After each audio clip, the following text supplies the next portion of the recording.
Hoje, deixamos nosso apartamento no Vauclin para seguir rumo a um dos territórios mais selvagens da Martinica. Direção à Península da Caravelle, uma península intocada, moldada pelo vento e pelas ondas, famosa por suas paisagens contrastantes e suas trilhas de caminhada. Vamos nos instalar em Tartane, um vilarejo de pescadores à beira do oceano. É aqui que encontraremos Guy André Lican, um dos últimos guardiões de uma tradição milenar, que irá nos contar com simplicidade sobre seu cotidiano e seu vínculo com o mar. Em seguida, partiremos pelas trilhas da península para um passeio através de manguezais, florestas secas e mirantes espetaculares sobre o Atlântico. No meio do caminho, descobriremos as ruínas do Château du Buc, testemunha de uma época passada, antes de saborear pratos tradicionais no restaurante Ticarbé. E porque a Martinica nunca deixa de nos surpreender, vamos encerrar com uma descoberta inesperada. A fascinante história da banana, esse ouro amarelo que moldou a economia da ilha. Bem-vindos ao 5º episódio da nossa viagem pela Martinica.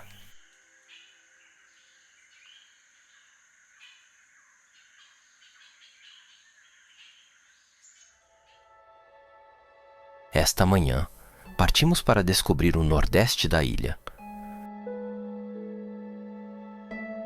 A estrada serpenteia entre campos de cana-de-açúcar e plantações de banana, oferecendo, em certos momentos, belas vistas para o Atlântico.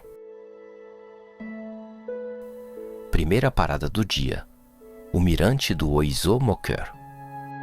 Deste promontório natural, o olhar abrange toda a costa, das colinas verdejantes aos reflexos mutáveis do mar.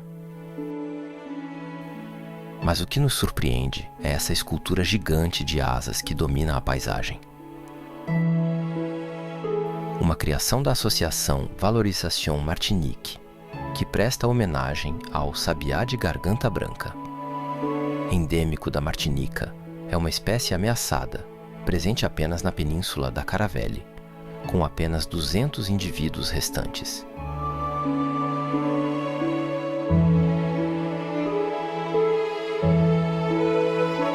Um momento suspenso no tempo, em que se percebe toda a diversidade das paisagens martinicanas. Alguns quilômetros após sairmos do Vauclin, fazemos uma parada na Anse-Pouturne, na Baía do Galion. Esta pequena enseada, cercada por rachineiros e rochas vulcânicas, oferece um ambiente tranquilo, embora seja menos adequada para banho do que outras praias próximas. Nas proximidades, o clube de tênis ganha vida desde as primeiras horas do dia. Os jogadores, raquete na mão, disputam nas quadras de saibro, adicionando um toque de dinamismo a este lugar pacato. A Anse-Pouturne também é o ponto de partida da caminhada para o Morne Pavillon.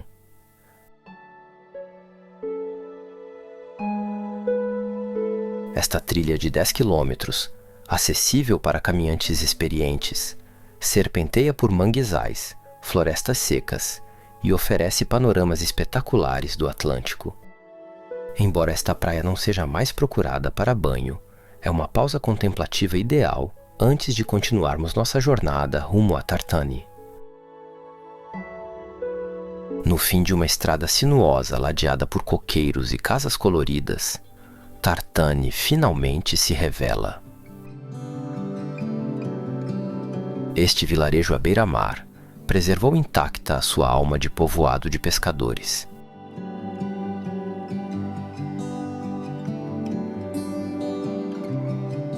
Os barcos coloridos estão alinhados na areia, as redes secam à sombra dos coqueiros e as conversas acontecem espontaneamente entre vizinhos ao longo do dia.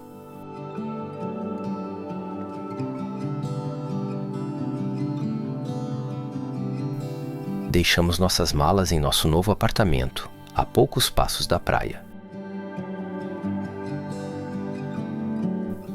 Mal instalados, partimos para explorar o vilarejo. Aqui, a vida ainda segue o ritmo das marés e das saídas para o mar. Tudo parece acontecer em seu próprio tempo, entre a tradição e o cotidiano insular.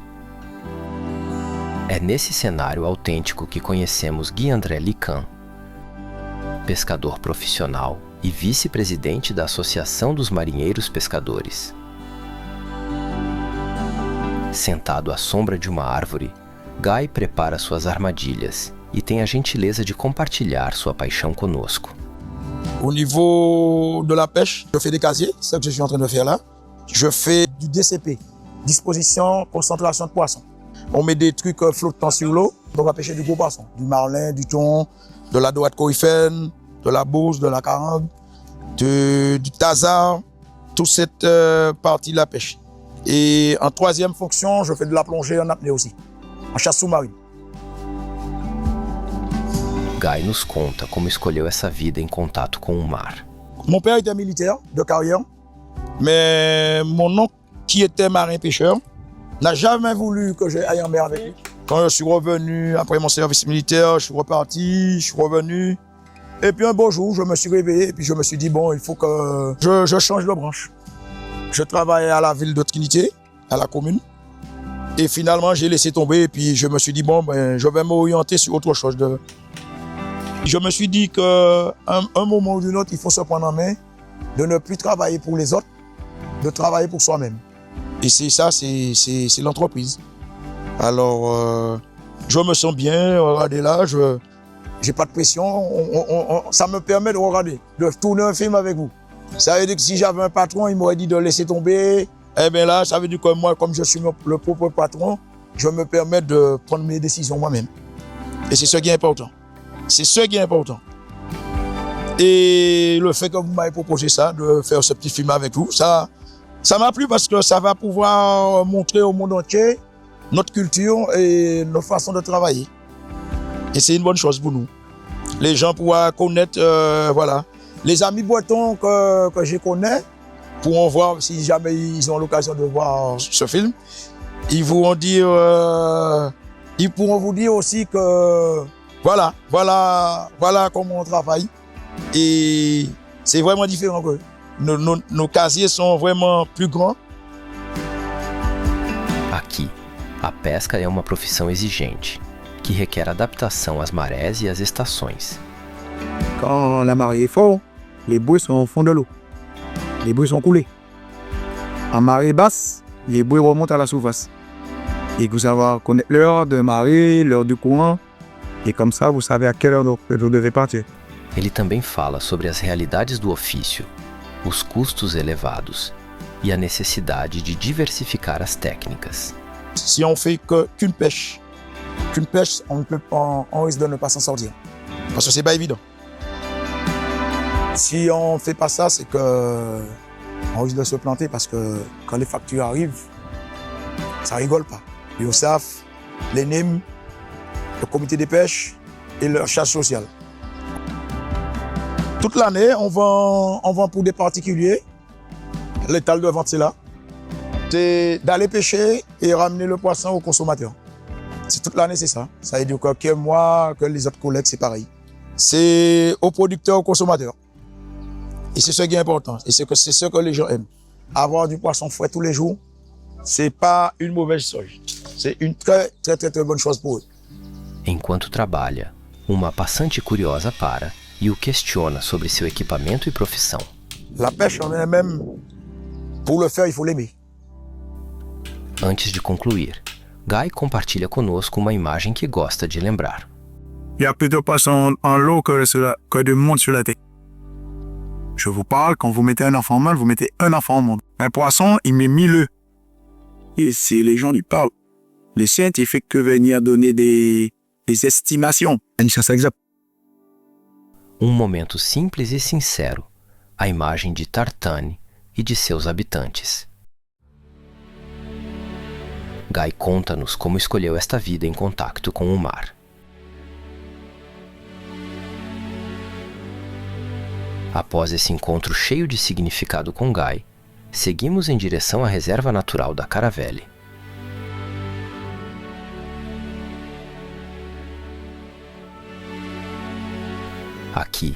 no extremo nordeste da Martinica, a natureza parece ainda ter a palavra final.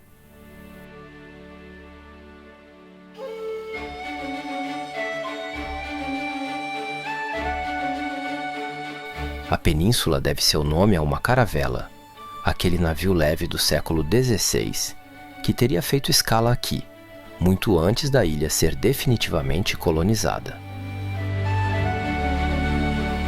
Este local abriga várias trilhas que permitem descobrir paisagens variadas, falésias íngremes, savanas castigadas pelos ventos alísios, florestas secas e manguezais discretos.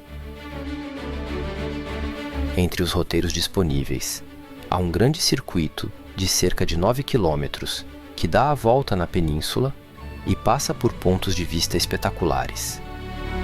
E um percurso mais curto, de pouco mais de 2,6 quilômetros, que serpenteia pela manguezal e pela floresta seca. Devido à nossa agenda apertada, escolhemos essa alternativa mais curta. A trilha primeiro se aprofunda sob a cobertura da floresta seca. Degraus de madeira e trilhas de terra batida se alternam, subindo e descendo conforme o relevo. De lá, a vista se abre para a península. Aproveitamos para filmar e tirar algumas fotos.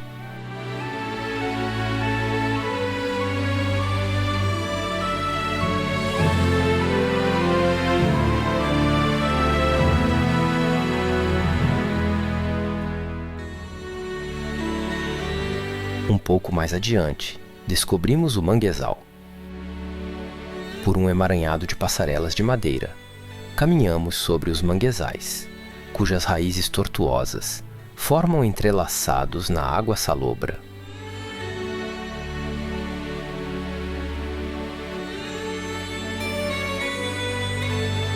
Após essa imersão em plena natureza, continuamos nossa exploração da península da Caravelle, seguindo em direção ao Castelo do Bouc, um dos sítios históricos mais marcantes da Martinica.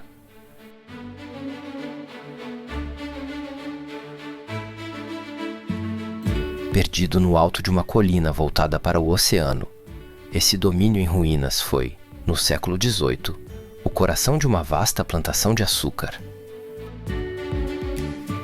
A família do Bouc de Rivery, vinda da Normandia, instalou-se ali no início dos anos 1700 e fez fortuna graças à cana-de-açúcar, ao comércio triangular e ao tráfico de escravos. Naquela época, a propriedade se estendia por vários hectares e reunia a casa principal, os edifícios de exploração, as habitações dos escravos e uma usina de açúcar. O local também aproveitava sua posição estratégica. Situado no topo de uma colina, oferecia um ponto de vista ideal para vigiar a Baía do Tesouro e controlar os movimentos das embarcações. Ao percorrer as ruínas, descobrimos a organização precisa dessas habitações coloniais, as ruínas das cubas de melaço, as fundações dos armazéns e os restos do antigo forno de cal.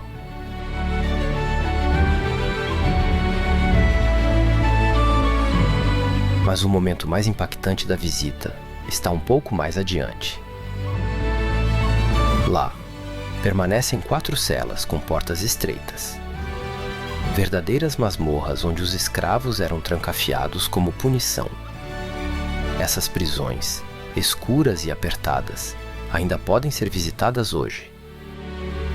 É possível entrar, sentir o espaço confinado, imaginar o peso da pedra e conceber o sofrimento daqueles que ali foram presos.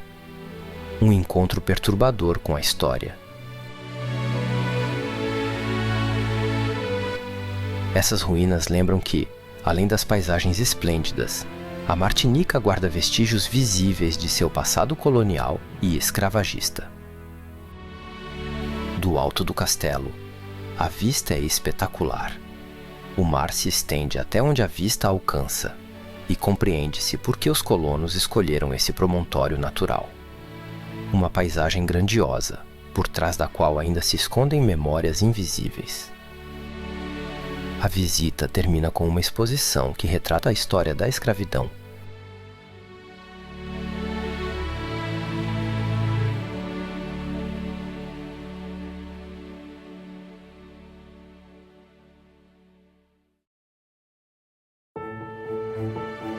Após essa visita, seguimos para o Tikarbet, um pequeno restaurante à beira-mar, famoso por seus peixes grelhados e sua cozinha crioula generosa. Seguindo a recomendação da atendente, nos entregamos a um delicioso prato crioulo como entrada.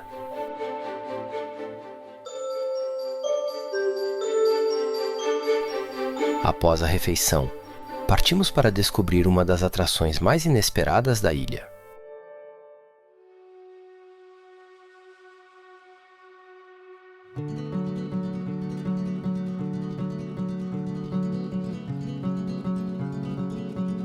O Museu da Banana na Martinica é uma parada obrigatória e é, sobretudo, uma verdadeira surpresa.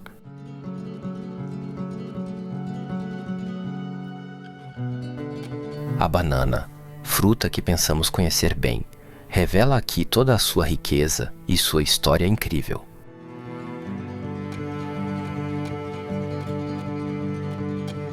Originária do Sudeste Asiático, a banana viajou pelo mundo durante séculos antes de chegar ao Caribe. Aprendemos que existem mais de 1000 variedades de bananas no mundo, um número impressionante que dificilmente imaginaríamos. Na Martinica, a banana foi introduzida já no século XVII e rapidamente se tornou uma cultura essencial.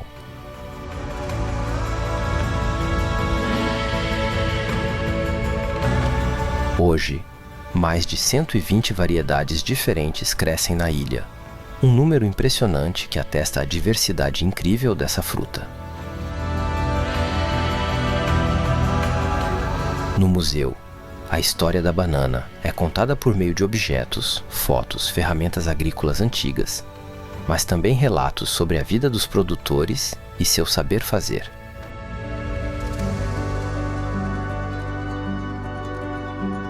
Descobrimos como o cultivo da banana moldou a economia martinicana, passando de uma agricultura familiar para uma produção que ainda hoje representa cerca de 10% da renda agrícola local. O que impressiona é o lugar cultural que a banana ocupa, um fruto símbolo, presente na gastronomia, nas tradições e até na arte local. O museu também oferece uma experiência sensorial, com degustação de várias variedades. Após essa imersão, a visita continua na bananais adjacente, onde se descobrem as diferentes espécies em meio à natureza. Este passeio oferece um momento de calma, num cenário tropical exuberante, e permite entender como as bananeiras crescem, florescem e são colhidas.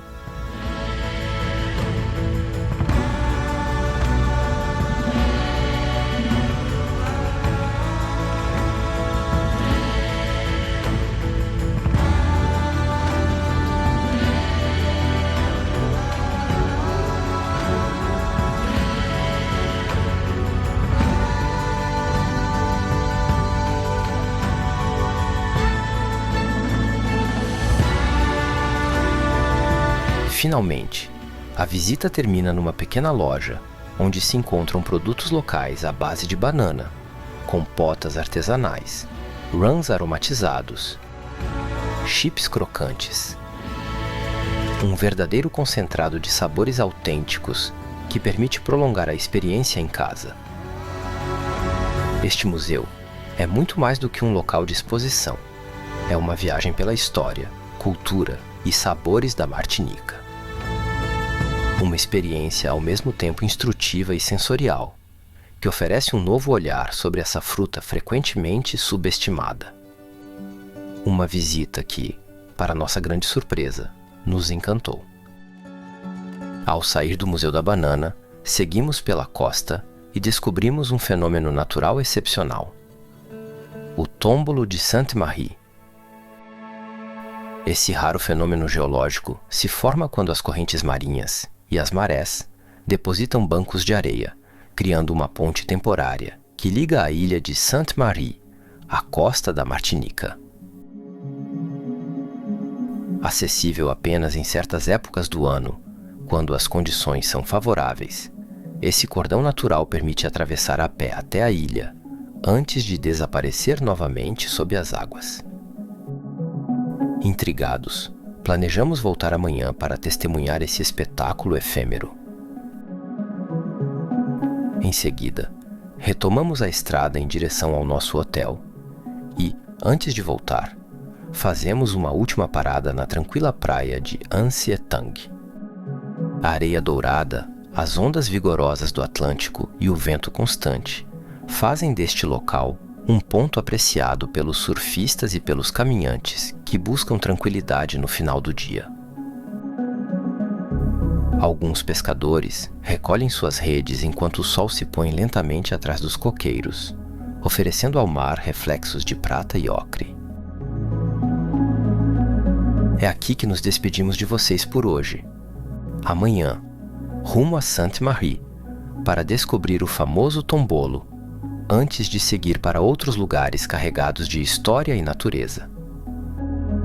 Um itinerário entre paisagens selvagens, memória do passado e doçura tropical. Se gostou deste episódio, não esqueça de se inscrever, curtir e deixar um comentário para nós. Até breve, para novas descobertas.